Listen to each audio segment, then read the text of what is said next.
निष्कर्ष एटा बाहला आपण माने जानिथिबे जे गतकाली आमे गोटे एनफोर्समेंट टीम गोटे नेकी जाइथिलु तांको आमे बुझेइथिलु जे जो ट्रैफिक कंजेशन समस्या अछि ताके समाधान करिवा सेथरे तांकर सहभागिता दरकार।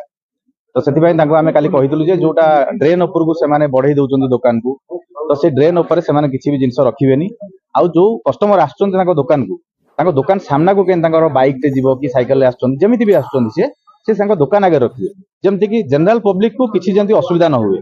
झारसुगुड़ार पॉपुलेशन ऑलमोस्ट 1 लाख आपनकर क्रॉस हे गलानी। तो एई जो दुकानदार माने अछंती पाखापाखि 500-600 दुकान अछंती से 600 दुकान को स्वार्थ को भी आमे देखुछु एवं लक्षे पॉपुलेशन नो स्वार्थ को भी देखिबा। तो बैलेंस करी चलला बेलको टिके तांको भितरे टिके असंतोष हेतिला। आज आसले से बुझी गले आउ आमे जहा आमे तांको मु जणैलु म्युनिसिपालिटी तरफ रु से माने भी सेथरे राजी हेले कोऑपरेट से माने करूचंती बहुत शांतिपूर्ण भाबे से माने आस्थिले एवं शांतिपूर्ण भाबे जाउचंती। तो मु आशा करूची आपण मानक माध्यम रे झारसुगुड़ा वासी को समस्त